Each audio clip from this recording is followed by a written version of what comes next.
కథను వింటున్న మునులు, తల్లి కొడుకులకు శాపం ఇవ్వడం ఏమిటి, మాకు సవివరంగా చెప్పండి అని అడగగా, అప్పుడు శౌతి ఇలా ఆ కథ వృత్తాంతము చెప్పాను. కశ్యప ప్రజాపతి భార్యలైన వినత, కద్రువలు తమకు సంతానం కావాలని భర్తను కోరారు. కశ్యపుడు వారిని మీకు ఎలాంటి పుత్రులు కావాలి అని అడగగా, కద్రువ తనకు ప్రకాశవంతమైన దేహాలు కలిగిన పుత్రులు 1000 మంది కావాలని కోరింది. వినత తనకు వారికంటే బలవంతులైన 2 పుత్రులు కావాలని కోరింది. పుత్రుల కొరకు కశ్యపుడు పుత్రకామేష్టి యాగం చేస్తాడు. యాగ ఫలితంగా కద్రువకు 1000 అండాలు, వినతకు 2 అండాలు కలుగుతాయి. ముందుగా కద్రువ అండాలు పక్వానికి చెంది 1000 మంది నాగకుమారులు జన్మిస్తాయి. అందుకు వినత ఉక్రోషపడి తన అండాలలో ఒకదానిని బలవంతంగా చిదిమివేస్తోంది. దాని నుండి సగము దేహంతో జన్మించిన అనూరుడు అను పేరుగల ఆదిత్యుడు ఉద్భవిస్తాడు. ఎందుకమ్మా తొందరపడి అండాన్ని చిదిమావు? నీ వలన నేను సగం దేహంతో పుట్టాను. ఈ దేహం కలిగినందుకు కారణమైన నీవు నీ సవతికి దాసివి అగుదువుగాక అని శపిస్తాడు. ఆ తరువాత అతను సూర్యునికి సారథిగా వెళ్తాడు. అనూరుడు వెళుతూ తన తల్లితో, అమ్మ, 2వ అండాన్ని జాగ్రత్తగా కాపాడు. దాని నుండి పుట్టేవాడు మహాబల సంపన్నుడు. అతడి వలన నీకు దాస్య విముక్తి కాగలదు అని చెప్పి వెళ్తాడు. ఇది ఇలా ఉండగా దేవదానవులు వాసుకిని కవ్వపు త్రాడుగా చేసి మందర పర్వతాన్ని కవ్వంగా చేసి పాల సముద్రాన్ని మదించడం మొదలు పెడతారు. ముందుగా పుట్టిన భయంకరమైన హాలాహలం శంకరుడు గ్రహించి లోకాలను రక్షిస్తాడు. ఆ తరువాత పుట్టిన ఉచ్చైశ్వం ఐరావతం ఇంద్రుడు స్వీకరిస్తాడు. కౌస్తుభమణిని లక్ష్మీదేవిని విష్ణుమూర్తి స్వీకరిస్తాడు. ఆ తరువాత కల్పవృక్షం, కామధేనువు, అప్సరకాంతలు, సుర మొదలైనవి లభిస్తాయి. చివరగా ధన్వంతరి అమృత కలశంతో అవతరిస్తాడు. అమృత కలశాన్ని రాక్షసులు లాక్కొని వెళ్తారు. అమృతం కోసం దేవదానవులు కలహిస్తారు. విష్ణుమూర్తి మోహిని అవతారంలో రాక్షసులను వంచించి అమృతాన్ని గ్రహించి దేవతలకు పంచుతాడు. ఇది గ్రహించిన రాహువు, కేతువు దేవతల వేషంలో అమృతం సేవిస్తారు. సూర్యచంద్రులు ఇది గ్రహించి విష్ణుమూర్తికి చెప్తారు. విష్ణుమూర్తి వారి శిరస్సును చక్రాయుధంతో ఖండిస్తాడు. అప్పటికే గొంతు వరకు దిగిన అమృతం వలన వారి శిరస్సులు చిరాయువు అవుతాయి. మిగిలిన శరీరం పడిపోతుంది. అది మొదలు వారు సూర్యచంద్రులపై వైరం పెంచుకుంటారు. వంచబడినట్లు గ్రహించిన రాక్షసులు బలిచక్రవర్తితో ఆలోచించి దేవతలతో యుద్ధం చేస్తారు. అయితే యుద్ధంలో ఓడిపోయి సముద్రంలోకి పారిపోతారు. దేవతలు మందర పర్వతాన్ని స్వస్థలంలో ఉంచి స్వర్గంలోకి చేరుకుంటారు. ఇంద్రుని ఉచ్చైశ్వం సముద్ర తీరంలో తిరగటం చూసిన కద్రువ వినతతో ఇలా అంటుంది. అంతటి తెల్లని అశ్వం తోక మాత్రం నల్లగా ఉందని చెప్తుంది. అందుకు వినత, తోక తెల్లగా ఉంది కదా అని చెప్తుంది. దీంతో సవతులకు పందెం పెరిగి పందెం కాస్తారు. ఆ పందెం ప్రకారం గెలిచిన వారు ఓడిన వారికి దాస్యం చేయాలని ఒప్పందం కుదుర్చుకుంటారు. వినత అప్పుడే కావాలంటే దగ్గరికి వెళ్ళి చూద్దామని చెప్తుంది. కానీ కద్రువ వినతను వారించి, రేపు వెళ్ళి చూద్దాం, ఇప్పుడైతే ఇంటికి వెళ్దాం అని అంటుంది. ఇంటికి వెళ్ళిన కద్రువ తన కుమారులను పిలిచి ఆ గుర్రం తోక నల్లగా మార్చి తల్లిని దాస్యబాధ నుండి కాపాడమని అడుగుతుంది. అది అధర్మమని, చేయలేమని నిరాకరించిన కుమారులను యజ్ఞంలో పడి మాడి మసైపొమ్మని శపిస్తుంది. ఇదియే జనమేజయుని సర్పయాగంలో నాగులు పడడానికి ముఖ్యమైన హేతువని ముని చెప్తారు. ఇది చూసి భయపడిన కర్కోటకుడు అశ్వం తోకకు చుట్టుకున్నందున తోక నల్లగా ఉందని భ్రమపడిన వినత కద్రువకు దాస్యం చేయటం మొదలు పెడుతుంది. తరువాత వినత రెండవ అండం నుండి అతి బలవంతుడైన గరుత్మంతుడు జన్మిస్తాడు. గరుత్మంతుడు తల్లితో చేరి దాస్యం అనుభవిస్తూ ఉంటాడు. ఒకరోజు కద్రువ, గరుడ, నీ తల్లి నాకు దాసి, నీవు దాసిపుత్రుడవు కనుక నీవు రోజు నీ సోదరులైన నాగులను నీ రెక్కల మీద విహారానికి తీసుకొని వెళ్ళు అని అంటుంది. ఒకరోజు గరుత్మంతుడు నాగులను రెక్కల మీద ఎక్కించుకొని సూర్యమండల సమీపానికి తీసుకొని వెళ్తాడు. వేడికి తట్టుకోలేక నాగులు సొమ్మసిల్లి పడిపోతాయి. కద్రువ ఇంద్రుని ప్రార్థించి వర్షం కురిపించి పుత్రులను సేద తీరుస్తుంది.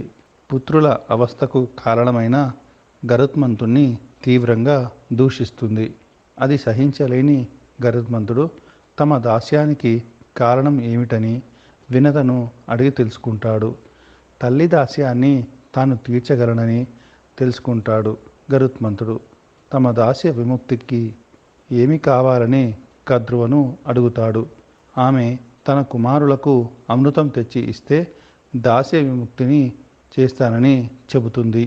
గరుత్మంతుడు అమృతం తీసుకురావడానికి బయలుదేరుతాడు. మార్గమధ్యంలో తనకు తీవ్రంగా ఆకలి అవుతుంది. ఆకలి తీర్చమని తన తండ్రిని అడుగుతాడు. అప్పుడు కశ్యపుడు, కుమార, విభావసుడు, సుప్రీతకుడు అనే ఇద్దరు అన్నదమ్ములు ఉండేవారు. తమ్ముడు ఆస్తిలో భాగం అడిగినందుకు కోపించి అతడిని ఏనుగు కమ్మని విభావసుడు శపిస్తాడు. తమ్ముడు కోపించి అన్నను తాబేలువు కమ్మని ప్రతిశాపం ఇస్తాడు. అప్పుడు వారిరువురు 3 యోజనముల పొడవు 10 యోజనముల వెడల్పు గల తాబేలు, 6 యోజనముల పొడవు 12 యోజనముల వెడల్పు కలిగిన ఏనుగుగాను మారిపోయారు. కానీ ఇప్పటికీ వారు కలహించుకుంటూనే ఉన్నారు. నీవు వారిరువురినీ పట్టి తిని నీ ఆకలి తీర్చుకో అని అనగా గరుడు సంతోషించి విభావసుడు అనే ఏనుగుని, సుప్రతీకుడు అనే తాబేలును తీసుకొని రోహణుడు అనే వృక్షపు కొమ్మ మీద కూర్చుంటాడు. ఆ బరువుకు ఆ కొమ్మ విరుగుతుంది. ఆ వృక్షపు శాఖలో తపస్సు చేసుకుంటున్న మునులను చూస్తాడు. వారు క్రింద పడతారని భావించి ఆ కొమ్మను పట్టుకొని తండ్రి దగ్గరకు వెళ్ళి ఏమి చేయాలి అని అడుగుతాడు. అప్పుడు కశ్యపుడు మునులను చూసి హిమాలయాలకు వెళ్ళి తపస్సు చేసుకోమని ప్రార్థిస్తాడు. మునులు అంగీకరించి కొమ్మను విడిచి వెళ్తారు. గరుత్మంతుడు ఆహారాన్ని భుజించి దేవలోకానికి చేరుతాడు. దేవలోకానికి చేరిన గరుత్మంతుడు అమృత రక్షకులను ఓడించి అమృతం తీసుకువెళ్తూ ఉంటాడు. అప్పుడు విష్ణుమూర్తి గరుడుని వద్దకు వచ్చి, నీ సాహసానికి మెచ్చాను, ఏమి వరం కావాలి అని అడుగుతాడు. అందుకు గరుత్మంతుడు, దేవ, అమృతం సేవించకుండానే చిరంజీవిగా ఉండాలి, విష్ణుమూర్తికి వాహనం కావాలి అని కోరుకుంటాడు. ఇంతలో ఇంద్రుడు గరుత్మంతునిపై వజ్రాయుధాన్ని వేస్తాడు. తనపై వేసిన వజ్రాయుధాన్ని గౌరవించి ఒక ఈకను మాత్రం తుంచమని చెప్తాడు. ఇంద్రుడు గరుడుని బలానికి ఆశ్చర్యం చెంది అతనితో మైత్రి చేసుకుంటాడు. గరుడ క్రూరులైన నాగులకు అమృతాన్నిచ్చి లోకాలకు కీడు చేయవద్దని వేడుకుంటాడు. అందుకు సమ్మతించిన గరుత్మంతుడు, నేను అమృతాన్నిచ్చి నా తల్లితో సహా దాస్య విముక్తులము అవుతాము. ఇంద్ర, నీవు వారు అమృతం సేవించేలోపు తిరిగి తీసుకుని వెళ్ళు అని చెప్తాడు. గరుత్మంతుడు అమృతాన్ని కద్రువకిచ్చి తన తల్లి యొక్క దాస్యాన్ని విముక్తి చేసి తన రెక్కలపై పెట్టుకొని తీసుకొని వెళ్తాడు. అమృతం త్రాగే ముందు నాగులు శుచి అగుటకు నదిలో స్నానమాచరించే సమయంలో ఇంద్రుడు అమృతాన్ని తీసుకొని వెళ్తాడు. నిరాశపడిన నాగులు అమృతం ఉంచిన దర్భలు నాకుతాయి. ఆ కారణంగా వాటి నాలుకలు రెండుగా చీలిపోతాయి. ఆనాటి నుండి నాగులు ద్విజిహ్వులు అవుతాయి. అమృతం పెట్టిన కారణంగా దర్భలు పవిత్రం అయ్యాయి. ఇదంతా చూసిన ఆదిశేషుడు తల్లి మీద తమ్ముల మీద అసహ్యపడి వారిని విడిచి వెళ్ళి బ్రహ్మను గురించి తపస్సు చేస్తాడు. అతని సత్యసంధతకు ధర్మనిష్టకు మెచ్చిన బ్రహ్మదేవుడు భూభారాన్ని మోసే భారాన్ని ఆదిశేషుకు అప్పగిస్తారు. ఆదిశేషువు వెళ్ళగానే కద్రువ కుమారులకు సర్పయాగం భయం పట్టుకుంటుంది. అందువలన కలత చెందిన వాసుకి నాగులను పిలిచి తనకు పాల సముద్ర మదనంలో సహాయపడిన కారణంగా దేవతలందరూ బ్రహ్మతో చెప్పి నాకు చిరంజీవత్వం లభించేలా చేశారు. మిగిలిన నాగులను రక్షించే ప్రయత్నం చేయాలని చెప్తాడు. అది విని ఎలా పుత్రుడు అనే పాము అమ్మ శాపం ఇచ్చే సమయంలో నేను అమ్మఒడిలో పడుకొని దేవతల మాటలు విన్నాను. దేవతలంతా బ్రహ్మదేవ ఏమాత్రం దయ లేకుండా కద్రువ కుమారులకు శాపం ఇచ్చింది, దీనికి విమోచన లేదా అని అడగగా బ్రహ్మదేవుడు దేవతలతో పాములు లోకానికి హాని చేస్తాయి కనుక ఈ శాపం మంచిదే, అయినా మంచి సర్పాలను రక్షించే ప్రయత్నం జరత్కారువు దంపతులకు పుట్టిన ఆస్తికుడు చేస్తాడు అని దేవతలు చెప్పగా విన్నాను. ఆ తరువాత వాసుకి తన సోదరి జరత్కారువుని వివాహం ఆడటానికి జరత్కారుని కోసం ఎదురుచూస్తూ ఉంటాడు. జరత్కారువు ఒక ముని. అతడు వివాహం చేసుకోకుండా బ్రహ్మచర్య వ్రతాన్ని పాటిస్తూ ఉంటాడు. ఒకరోజు ఒక మడుగు సమీపంలో ఎలుకలు కొరకగా మిగిలిన రెల్లు దుబ్బలను చూస్తాడు. వాటిని ఆధారం చేసుకుని వేలాడుతున్న ఋషులను చూసి మహాత్ములారా, ఇలా తలకిందులుగా ఎందుకు వేలాడుతున్నారు, ఇదేమి తపస్సు అని అడుగుతాడు. అందుకు వారు మా వంశంలో పుట్టిన జరత్కారువు అనే పాపకర్ముడు వివాహం చేసుకొని వంశాభివృద్ధి చేయలేదు. అందువలన అతని పితృదేవతలమైన మాకు ఉత్తమ గతులు కలగలేదు. నీకు అతడు కనిపిస్తే మా సంగతి వివరించి మాకు ఉత్తమ గతులు కలగజేయమని చెప్పు అని అంటారు. అది విని జరత్కారువు పితృరుణం తీర్చుకునే నిమిత్తం వివాహం చేసుకోవడానికి తన పేరు కలిగిన కన్య కోసం వెతకసాగాడు. కానీ అతనికి తన పేరు కలిగిన కన్య లభ్యం కాలేదు. అది తెలుసుకున్న వాసుకి తన చెల్లెలిని తీసుకొని జరత్కారుని దగ్గరకు వెళ్తాడు. వాసుకి జరత్కారునితో మహాత్మా, ఈమె నీ పేరు కలిగిన కన్య, ఈమెను వివాహం చేసుకోండి అని అడుగుతాడు. అందుకు సమ్మతించి జరత్కారువును వివాహం చేసుకుంటాడు. అతడు భార్యతో నీవు నా మాటను ఎప్పుడూ మన్నించాలి. నీవు నాకు ఎదురు చెప్పిన రోజు నేను నిన్ను విడిచి తపస్సు చేసుకోవడానికి వెళతాను అని అంటాడు. ఆమె అందుకు అంగీకరిస్తుంది. జరత్కారువు గర్భవతి అవుతుంది. ఒకరోజు సంధ్యావందనం చేసుకునే సమయం అయిందని తన తొడపై తలపెట్టి నిద్రిస్తున్న భర్తను నిద్రలేపి చెప్తుంది. అందుకు జరత్కారుడు కోపించి నన్ను నిద్రలేపి అవమానించావు కనుక మన ఒప్పందం ప్రకారం నేను నిన్ను విడిచి తపస్సుకు వెళ్తాను, నీవు నీ అన్న వాసుకి దగ్గరకు వెళ్ళు అని అంటాడు. జరత్కారువు వాసుకి ఇంటికి వెళ్తుంది. వాసుకి ఇంటికి చేరిన జరత్కారువు ఆస్తికునికి జన్మనిస్తుంది. ఆస్తికుడు చ్యవన మహర్షి కుమారుడైన ప్రమతి వద్ద విద్యాభ్యాసం చేస్తాడు. అంతటా శౌనకాది మునులు ఈ విషయాలన్నీ శౌతి దగ్గర నుంచి తెలుసుకుంటారు. ఆ తరువాత వారు ఇలా అడుగుతారు, మహాత్మా, జనమేజయుడు వంటి పుణ్యాత్ముడికి ఈ సర్పయాగం చేయాలనే తలంపు ఏల కలిగెనో మాకు వివరింపుడు అని అడగగా అప్పుడు శౌతి ఇలా చెప్తారు. తక్షకుని మీద పగబట్టిన ఉదంకుడు జనమేజయునికి అతని తండ్రి పరీక్షిత్తు మరణ వృత్తాంతం చెప్పి సర్పయాగానికి ప్రోత్సహిస్తాడు. జనమేజయుడు మంత్రులను రావించి తన తండ్రి మరణ వృత్తాంతం వివరించమని కోరగా మంత్రులు ఇలా వివరించసాగారు. అర్జుని కుమారుడు అభిమన్యుడు, అతని భార్య ఉత్తరాభిమన్యుల కుమారుడు మీ తండ్రి గారైన పరీక్షిత్తు మహారాజు. పరీక్షిత్తు మహారాజు ఒకరోజు వేట నిమిత్తం అడవిలోకి వెళ్ళి దప్పిగా ఉండగా అడవిలో ఒక మృగాన్ని వేటాడుతూ శమీకుని ఆశ్రమంలోకి వెళ్తాడు. అక్కడ దీర్ఘ తపస్సులో ఉన్న శమీకునితో, అయ్యా, ఇటువైపు నేను వేటాడుతున్న మృగం వచ్చిందా అని అడగగా ధ్యానమగ్ధుడైన శమీకుడు బదులివ్వడు.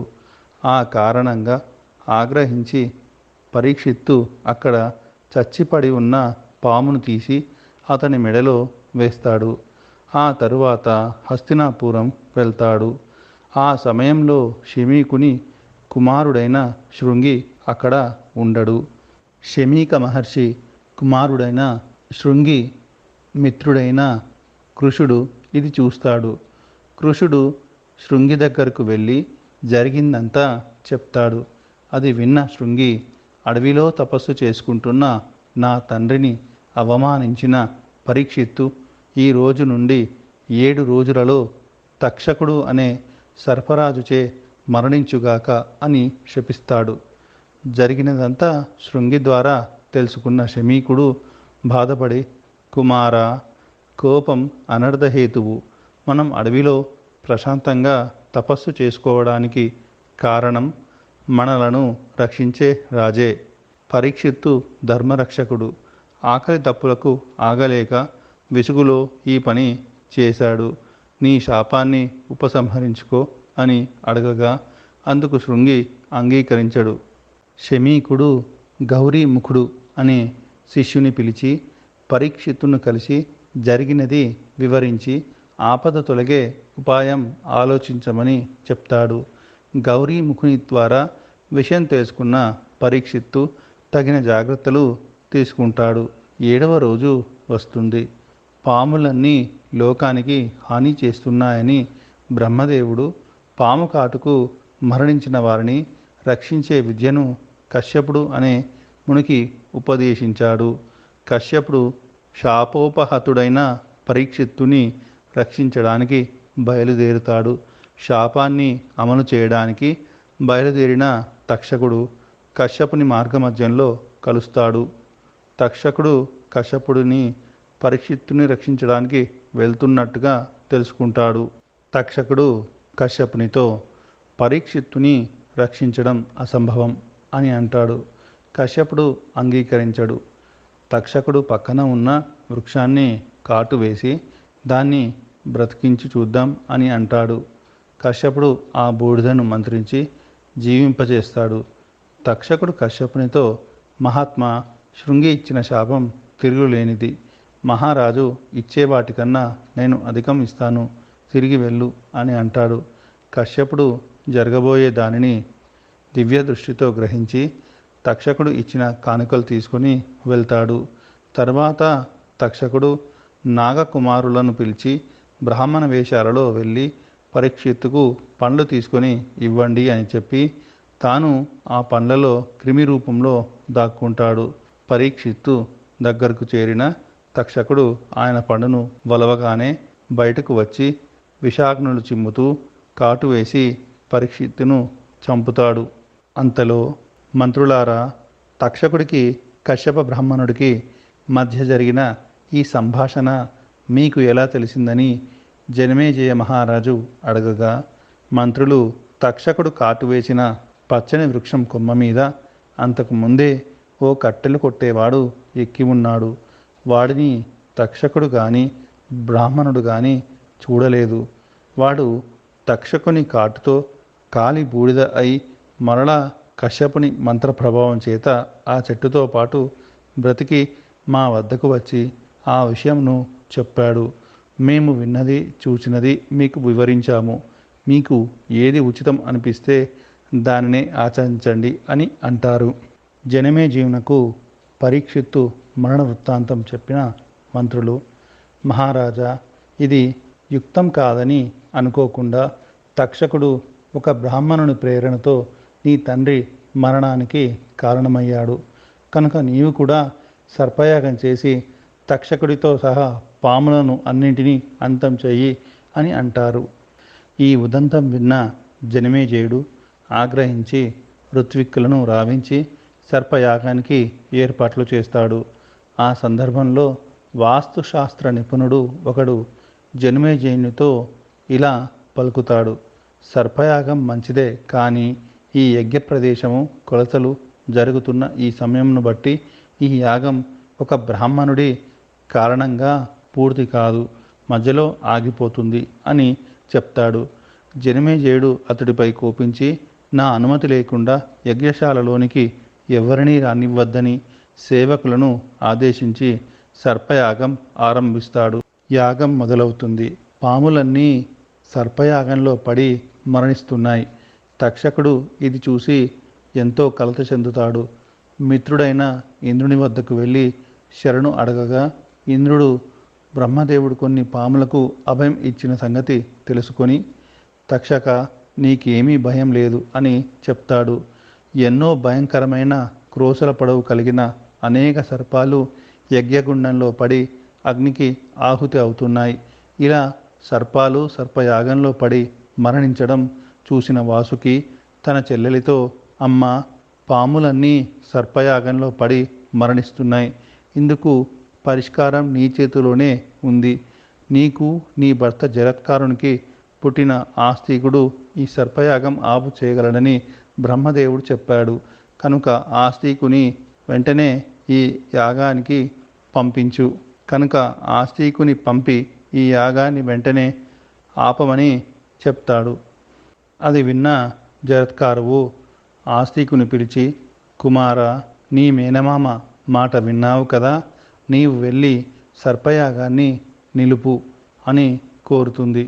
ఆస్తికుడు జనమేజయుని వద్దకు బయలుదేరి వెళ్ళి యజ్ఞశాలలో ఉన్న జనమేజయునితో, జనమేజయ, నీ పూర్వీకులైన రఘువు, మాంధాత, దశరథుడు, రాముడు, ధర్మరాజు మొదలైన మహారాజులలో ఉన్న గుణాలన్నీ నీలో ఉన్నాయి. నీవు యజ్ఞయాగాదులు చేసి పునీతుడివి అయ్యావు. నీవు చేస్తున్న యాగం గొప్పది. సర్వశాస్త్ర సంపన్నులచే ఈ యాగం నిర్వహించబడుతుంది. వ్యాసుడు మొదలైన వారి రాకతో ఈ యాగం వైభవాన్ని సంతరించుకున్నది.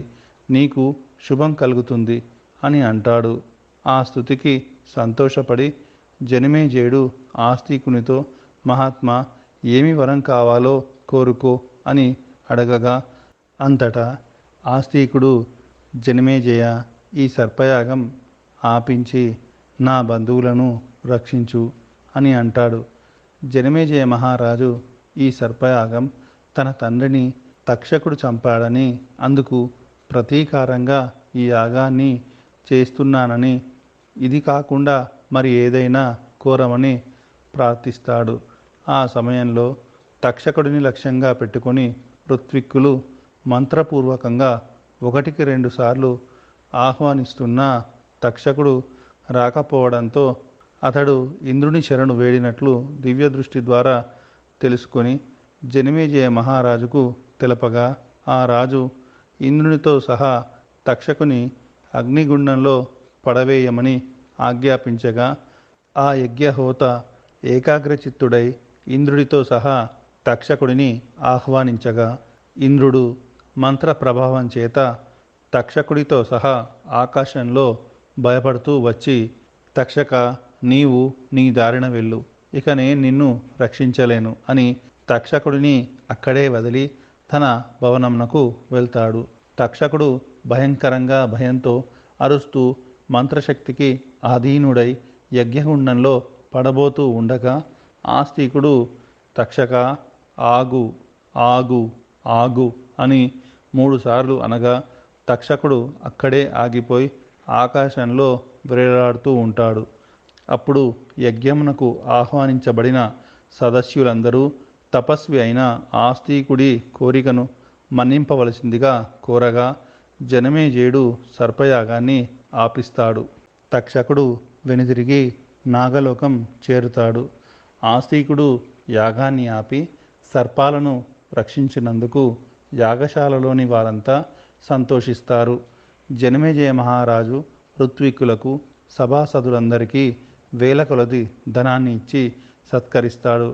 జనమేజయ మహారాజు ఆస్తికుడిని మెచ్చుకొని, ఆస్తిక మహాశయ, భవిష్యత్తులో నేను అశ్వమేధ యాగం చేస్తాను, అందులో మీరు సదస్యులుగా ఉండాలని కోరగా, ఆస్తికుడు అలాగే అని చెప్పి సన్మానములను స్వీకరించి ఇంటికి వచ్చి తల్లికి మేనమామకు నమస్కరించి యజ్ఞసభలో జరిగిందంతా చెప్పగా, వారు సంతోషించి నీ కోరిక చెప్పు, తీరుస్తామని కోరగా, ఆస్తికుడు ఈ కథను స్మరించిన వారికి సర్పభయం లేకుండా చేయమని కోరుతాడు. వారు సంతసించి అలాగేనని వరమిస్తారు. ఇలా నాగుల్ని ఉద్ధరించి ఆస్తికుడు వివాహం చేసుకొని పుత్ర పౌత్రులతో ఆనందంగా జీవితంను గడిపి మోక్షమును పొందాడు.